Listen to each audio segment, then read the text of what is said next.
Peringatan Tabligh Akbar Maulid Baginda Rasulullah Muhammad SAW dengan tema menghidupkan akhlak Nabi dalam mencapai kemajuan dan keunggulan di era milenial. Kami jemput dengan hormat Al-Mukarram Dr. Haji Tuan Guru Bajang Muhammad Zainul Majdi LCMA. Beliau juga Ketua Organisasi Internasional Alumni Al-Azhar Indonesia. Terima kasih. Masih pakai masker kita ngomong, Pak Gub ya? Udah nggak apa-apa, saya ikut beliau, saya masih pakai masker tadi ya. Masih level 2 ya? Bismillahirrahmanirrahim. Bismillah wa bihamdi. Assalamualaikum warahmatullahi wabarakatuh. Alhamdulillah. Alhamdulillah hamdal hamidin hamdas syakirin. Wassalatu wassalamu ala sayyidil mursalin sayyidina wa maulana Muhammadin wa ala alihi wa sahbihi ajma'in, amma ba'du.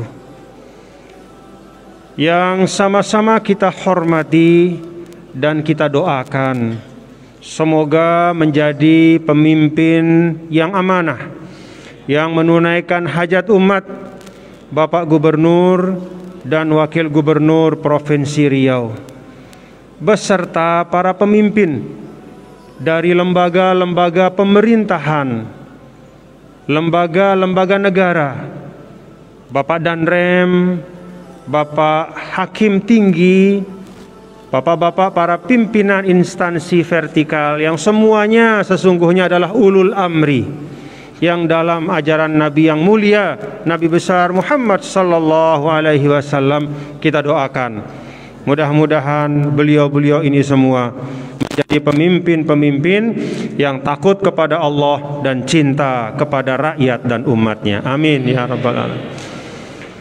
Para alim ulama yang saya hormati, guru-guru saya, senior-senior saya, para tuan guru, para asatidz, hafizakumullah wa akramakumullah. Yang saya muliakan dan saya cintai, bapak-bapak dan ibu-ibu semuanya, para hadirin dan hadirat sekalian, jamaah Masjid An-Nur dan jamaah Majelis Maulid Nabi besar Muhammad sallallahu alaihi wasallam. Allahumma rzuqna syafa'atahu yaumal qiyamah. Amin ya rabbal alamin. Ya Allah, benar-benar kita berdoa, ya Allah, karuniakanlah kami syafaat Nabi yang mulia, Nabi besar Muhammad sallallahu alaihi wasallam kelak di akhirat. Amin ya rabbal alamin. Alhamdulillah, pada malam hari ini saya Muhammad Zainul Majdi, saya senang dan bersyukur bisa duduk bermajelis bersama-sama memperingati Maulid Rasul dengan semua saudara-saudara saya, warga Riau, warga Pekanbaru, jamaah Masjid An-Nur. Alhamdulillah dalam keadaan sehat walafiat. Kenapa saya senang bapak-bapak saudara? Karena Maulid Nabi Sallallahu Alaihi Wasallam ini adalah sesuatu yang memang sangat istimewa. Coba kita renungkan bapak-bapak ibu ya. Kita renungkan dalam-dalam. Kita ke masjid, kalau bukan karena Nabi, kita tidak tahu apa yang kita kerjakan di masjid ini. Nabilah yang mengajarkan kita, bahkan mulai dari doa masjid, masuk masjid, supaya Allah bukakan pintu rahmatnya kepada kita. Lalu bagaimana cara kita beribadah, mengisi waktu kita di masjid. Di luar masjid juga demikian. Siapa? Coba bapak-bapak ibu renungkan betul-betul ya. Siapa yang memberikan kita tuntunan mulai dari kita bangun tidur sampai kita akan tidur lagi? Kita masuk kamar mandi, diberitahu kita caranya. kita membuang kotoran yang ada di badan kita, diberitahu kita caranya. Bahkan kita bergaul dengan pasangan istri kita dengan istri kita, atau istri dengan suami, diberitahu juga caranya oleh Rasul. Ke pasar, menunaikan hak dan kewajiban, bertransaksi, diajarkan oleh Rasul. Semua rangkaian waktu demi waktu, detik demi detik, masa demi masa dalam kehidupan kita, itu tidak pernah sunyi dari hidayah Nabi yang mulia, Nabi besar Muhammad sallallahu alaihi wasallam. Itulah sebabnya bapak-bapak, ibu, saudara-saudara, kata As-Sayyid Muhammad Amin Al-Qutbi, fal qadru wal a'yad wal mi'raju min hasanatikal lati baharnal a'yuna. Ada namanya Lailatul Qadar, ada namanya Al-A'yad, semua hari raya.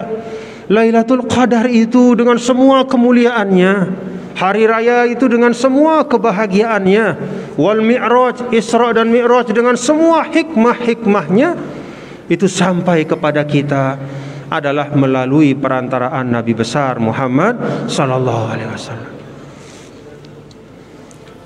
Maka bapak-bapak dan ibu, saudara-saudara sekalian, yang pertama yang ingin saya sampaikan adalah mari kita tidak boleh putus untuk bersyukur kepada Allah mendapatkan karunia dan nikmat Nabi yang mulia, Nabi besar Muhammad sallallahu alaihi wasallam.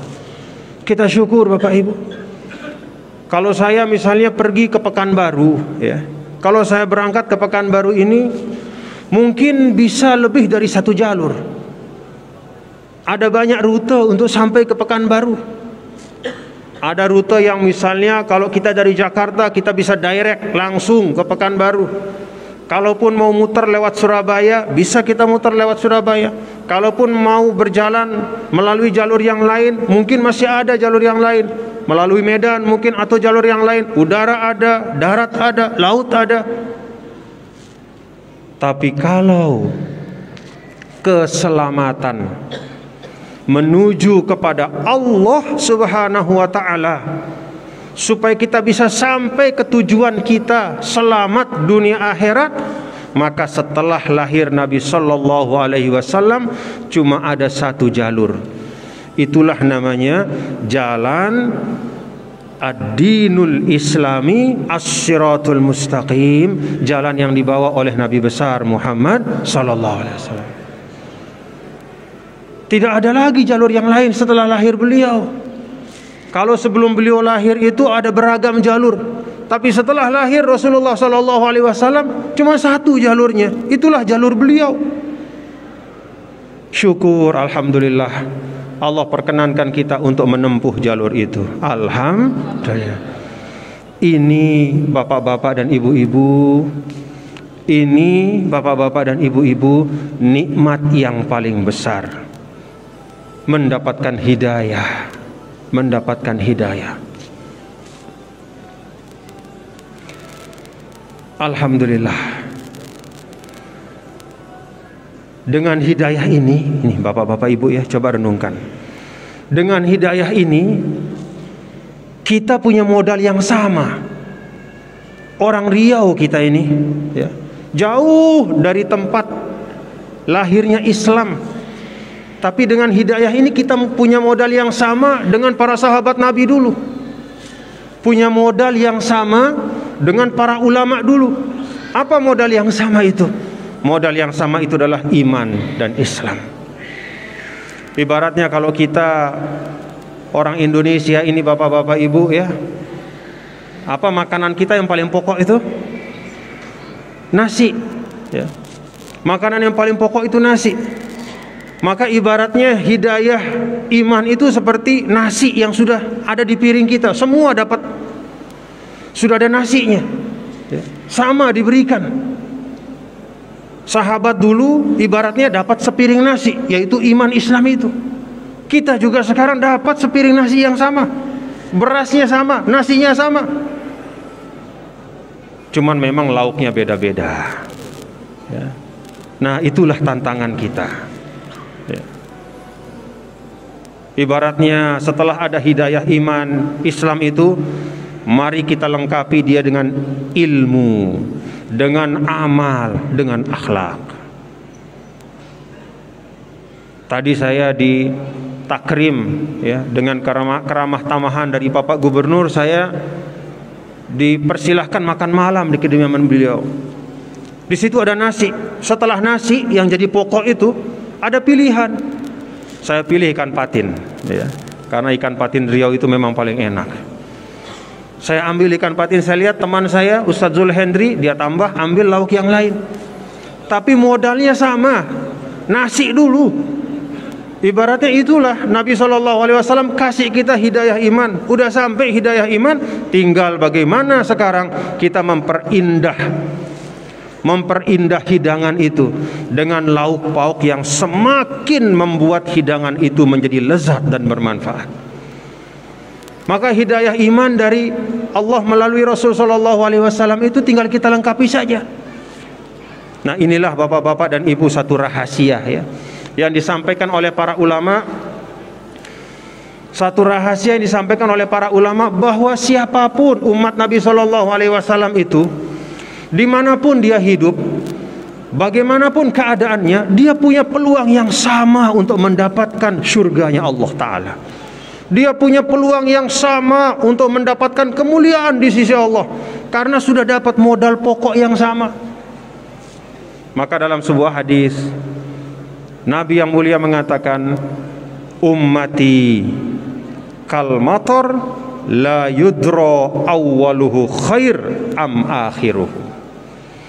Umat saya ini seperti air hujan,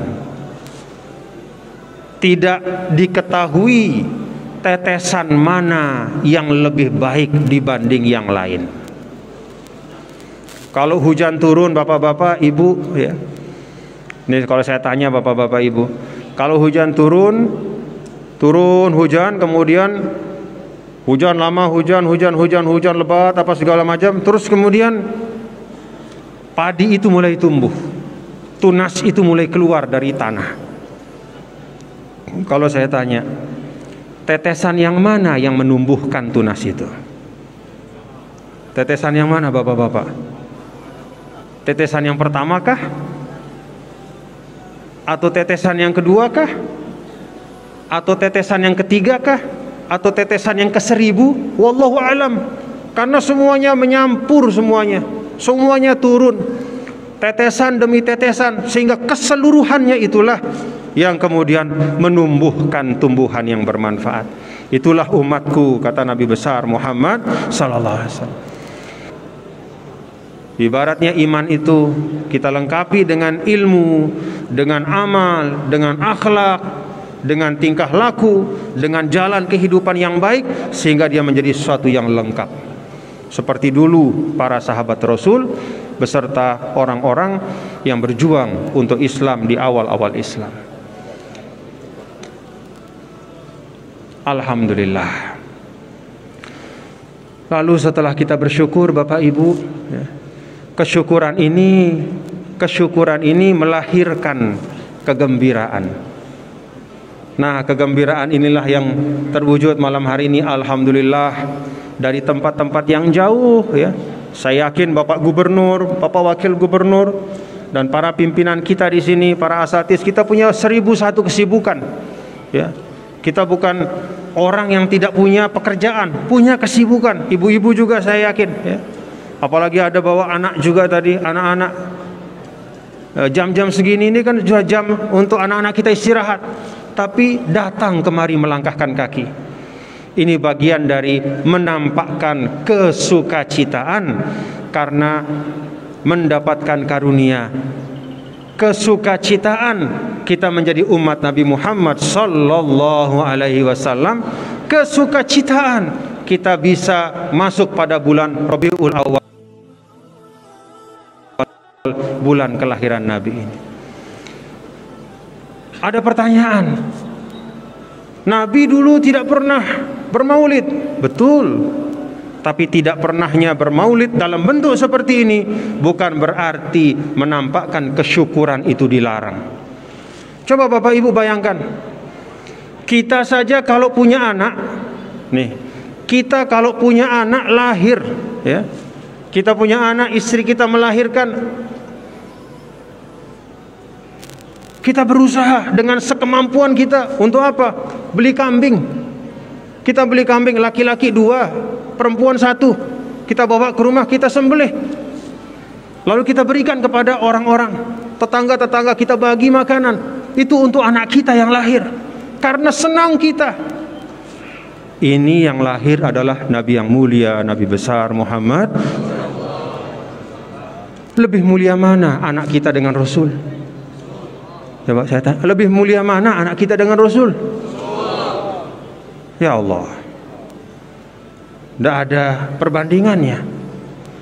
Maka ketika agama mengajarkan kepada kita, pada saat kelahiran itu, suatu kelahiran kita terima dengan kesyukuran, lalu kita akikahkan kambing sebagai tanda kesyukuran, itu sesungguhnya suatu pendidikan kepada kita, bahwa ketika Rasul Shallallahu Alaihi Wasallam lahir, itulah kelahiran yang paling bernilai bagi seorang manusia.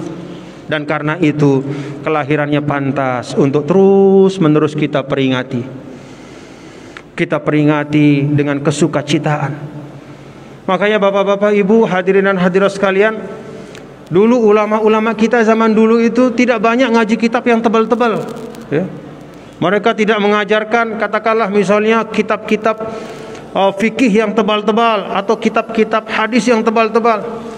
Mereka biasa mengajarkan yang sederhana, yang ringkas, tetapi mereka mengajarkan adab demi adab yang diperlukan, terutama beradab dan berakhlak kepada Nabi yang mulia, Nabi besar Muhammad sallallahu alaihi wasallam.